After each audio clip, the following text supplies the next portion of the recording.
Halo semuanya, selamat datang di podcast kami bersama saya Lina Rezana Brilianti. Saya Kurniawan Agung. Saya Deva Alicia. Saya Nasliza Yasmin. Tujuan kita membuat podcast ini untuk membahas filsafat. Iya. Iya benar. Jadi semuanya kita itu di sini tuh Mau belajar mau bersama. diskusi bersama tentang filsafat. Iya benar. Udah baca kan buku-buku filsafat, artikel-artikel tentang filsafat, paham dong pasti. Sebenarnya agak tidak dikit Sulit ya, lah. susah dicerna. Sayangnya saya itu malas, jadi Baru ada naikin mood gitu ya. saya baru belajar kalau sudah begini.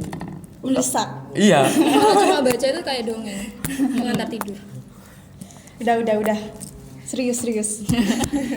Jadi kan di sini bahas filsafat. Udah paham dong pasti dikit-dikit filsafat. Apa sih filsafat menurut kalian nih? Kalau menurut Indah sendiri gimana? Filsafat nih menurut saya loh ya. Iya. Filsafat ini hadir dari pemikiran-pemikiran kita, kayak pertanyaan-pertanyaan yang belum tentu kita tahu apa jawabannya gitu kan. Ya. Habis itu timbullah filsafat. Jadi kita yang cari, kita pertanyaan timbul dari kita, jawaban juga timbul dari kita. Oh, berarti filsafat itu proses. Iya, bisa dibilang gitu. Berarti kita nge-search gitu ya? Iya. Apa jawabannya gitu? Menurut kalian? Filsafatnya dulu. Kata Iya, filsafat kan oke. berasal dari bahasa Yunani. Iya. Benar, betul. Yang gimana? Filosofi itu kan ya? Iya, filosofia yang berarti iya, love benar. of wisdom.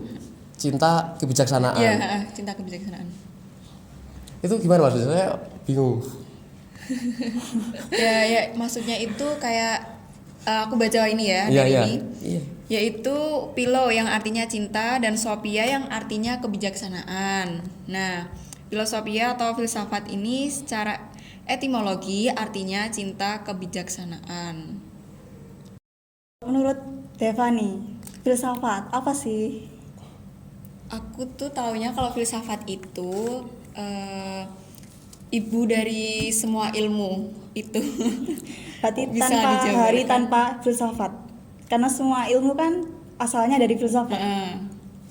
Oh, berarti filsafat itu bisa dikatakan nenek moyang dari ilmu pengetahuan yang sekarang Yang sekarang ada. Sekarang ada itu sendiri. Iya, benar. Berarti kita tiap hari belajar filsafat ya sebenarnya ya? Iya. Tiap Harus. Tapi tanpa kita sadari. tiap hari, tiap detik. Tidak, kan kita setiap hari ini mempelajari ilmu terapan. Oh, benar. Ilmu terapan kan filsafat itu bukan mempelajari ilmu terapan itu, tapi kita menganggap pemikiran atau pemahaman yang sudah lalu itu sudah tidak relevan di masa sekarang, maka kita harus menemukan baru, pemikiran-pemikiran yang baru. Oh, yang lebih modern biasanya gitu ya, ngikutin zaman gitu ya? Iya, yang lebih relevan. Ya. Bukan seseorang bisa dikatakan filsuf apabila dia mempunyai kemauan itu untuk mencari dan mencari jawaban. Dia tidak semena-mena akan menerima jawaban yang sudah disediakan oleh sekitar. Kan kalian pasti pernah kan bertanya tentang kita sebaiknya bersikap bagaimana. Nah, seseorang bisa dikatakan filsuf apabila seseorang itu tidak akan menerima begitu saja jawaban-jawaban yang telah disediakan oleh sekitar dari pemikiran-pemikiran terdahulu atas segala persoalan-persoalan hidup yang kita ingin tahu. Yang lain. Kalau Ines gimana?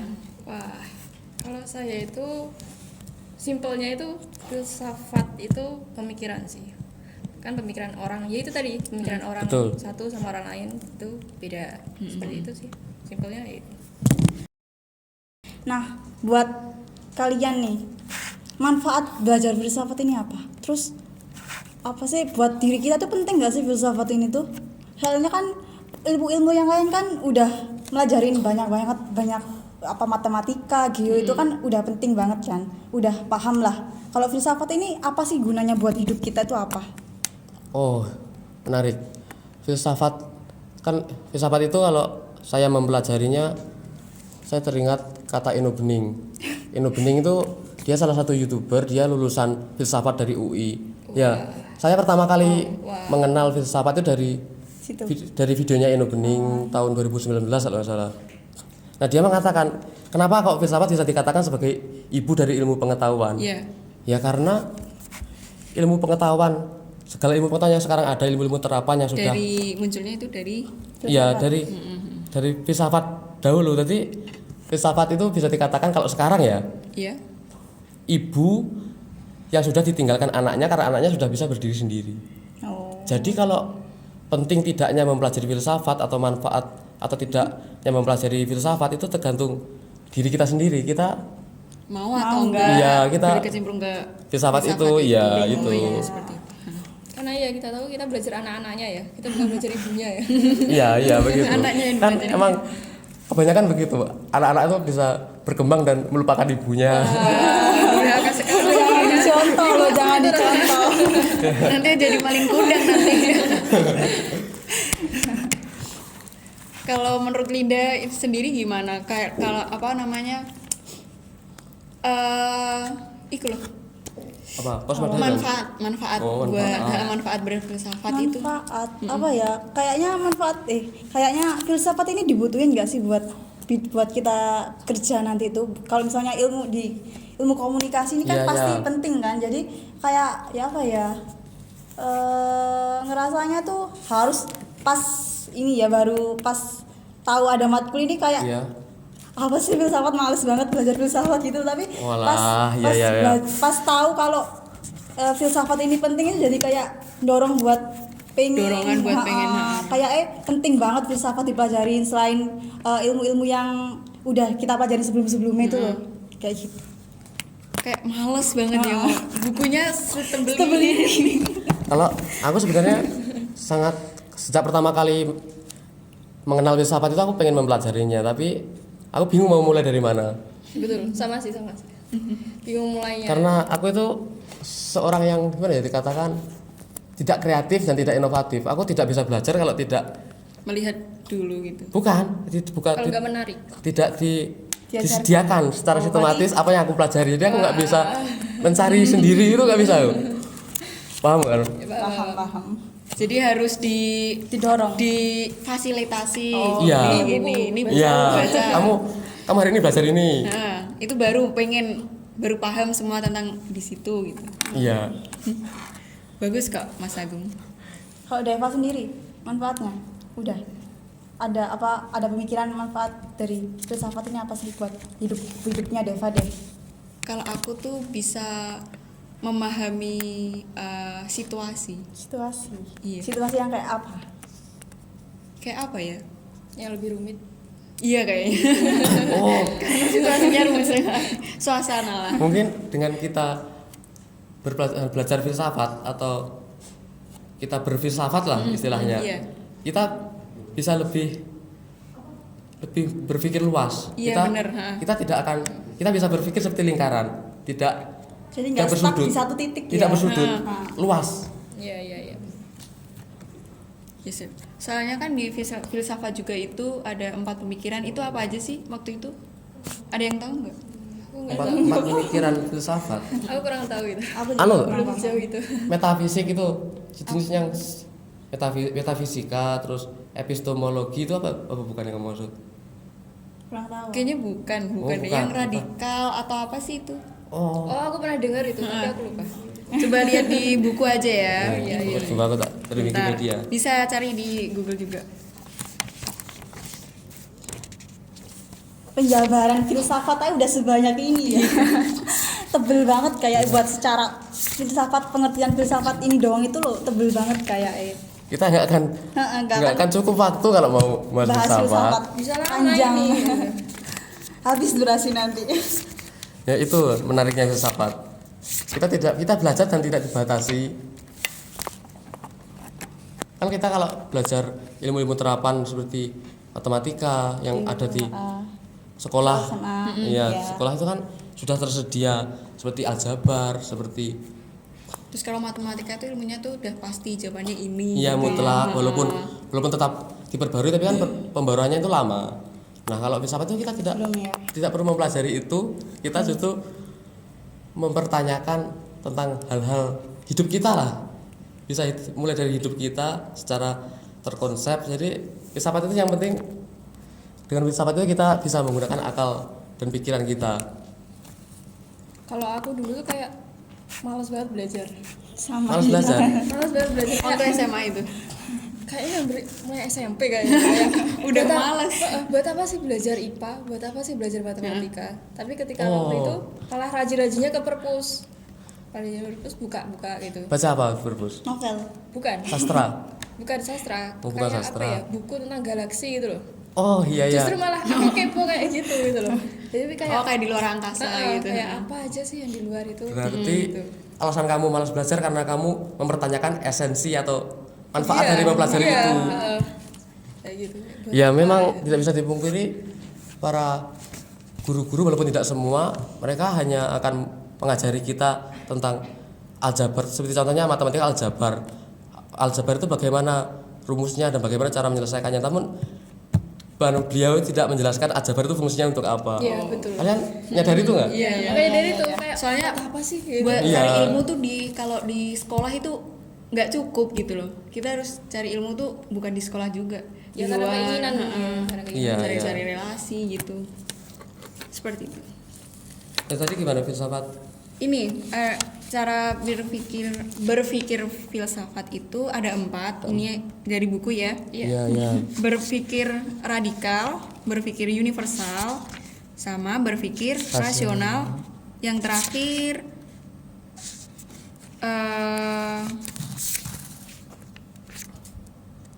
udah Oh tiga. tiga. Tiga ya? tadi salah pertama bukan empat. Lupa tuh. Maaf ya manusia.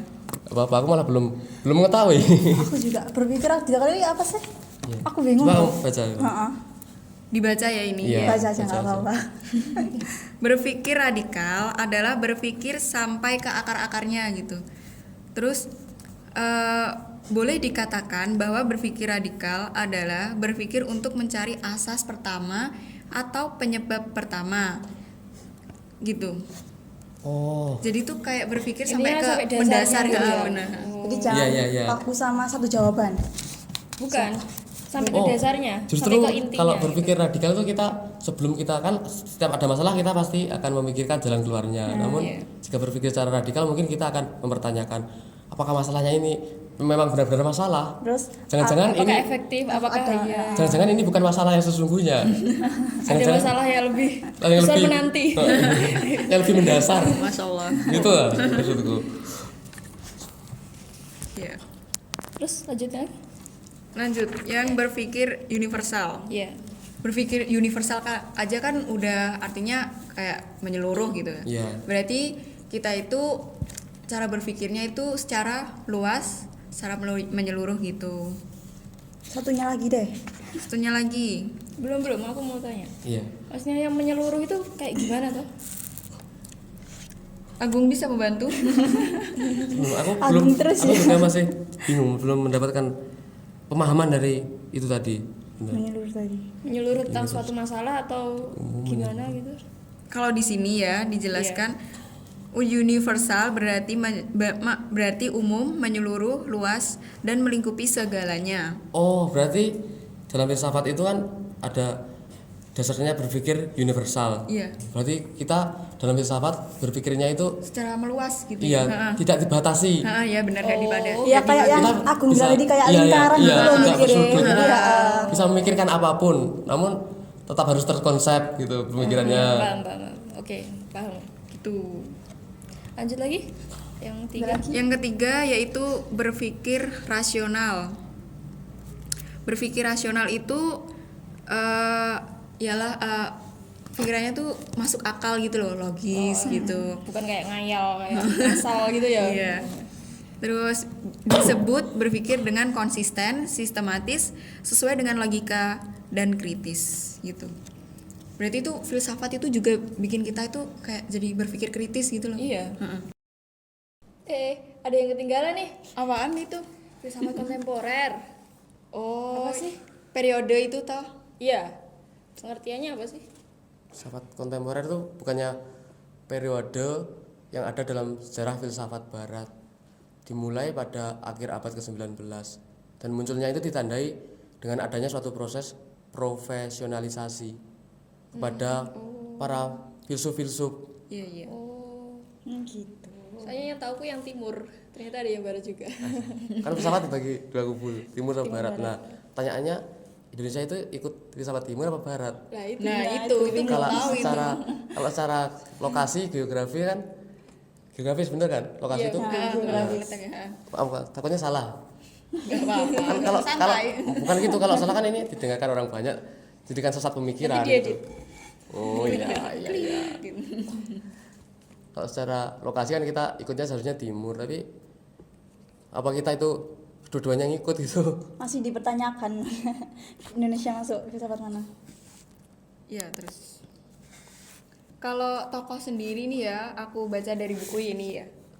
Tokoh yang ada di filsafat kontemporer itu. Di era kontemporer. Itu ada yang bernama William James mendefinisikan bahwa filsafat adalah suatu upaya yang luar biasa hebat untuk berpikir yang jelas dan terang. Gitu. Suatu upaya yang luar biasa hebat untuk berpikir yang jelas dan terang. Jelas dan terang. Berarti Bisa dipahami nggak ini? Enggak. upaya yang luar biasa hebat untuk berpikir. Oh, filsafat itu melahirkan apa ya? Aku berpikir keras loh. Bingung aku.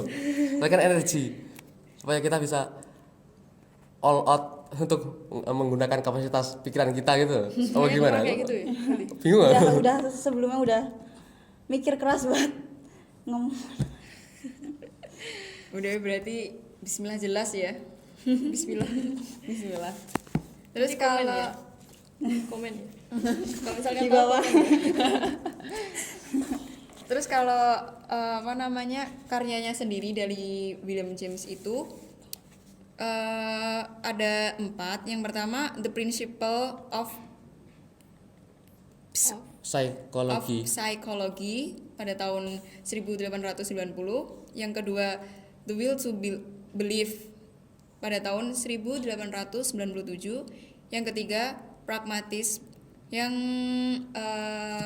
munculnya tahun 1907. Yang terakhir yaitu The Varieties of Religious Experience pada tahun 1902. Itu karyanya itu ada 4 itu. Karya besar semua itu ya. Kita belum ada. Kita belum ada, kita masih belum dibuat lah, orang bapak ibu aja belum Bukan. lahir. Iya belum lahir ya malah. Iya. Kayak gitu sih. Kalau ini bukunya apa nih? Bukunya apa nih? Judulnya apa? Dari siapa Iya. pengarangnya? Kalau ini dari bukunya Buku Pintar Sejarah Filsafat Barat dari Mas Syukur Arif Rohman. Itu. Orang Indonesia berarti. Orang Indonesia bukan? Tahu. Siapa itu? Syukur. Siapa tadi namanya? Mas Syukur Arif Rohman kayaknya orang Indonesia. Indonesia. deh. Udah ketara berarti. namanya. Kayak gitu.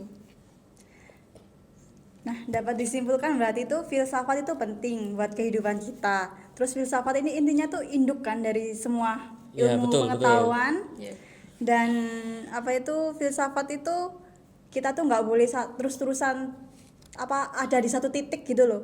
Buat jawaban ini Oh, nggak boleh stuck. stuck, Kita nggak boleh harus- stuck di satu titik. Jadi Always walking. harus menyeluruh mikirnya. Nyari jawabannya harus menyeluruh, nggak boleh satu sudut pandang aja. Iya. Oh, seperti lingkaran, tidak Iya. bersudut. Terus filsafat kontemporer ini periode dari sejarah barat dan tokohnya itu William James. Iya benar. Nah gitu. Nah itu tadi pembahasan kita, diskusi kita tentang filsafat. Semoga kalau ada salah-salah kata mohon dimaafin. Karena manusia tempatnya salah ya. Bentar lagi lebaran. Masih banyak. Lawan minal aizin wal faizin loh ya. Jangan lupa THR-nya. Kita tutup sampai di sini diskusi kita kali ini. Benar. Sekian dan terima kasih. Wassalamualaikum warahmatullahi wabarakatuh. See you. Bye bye.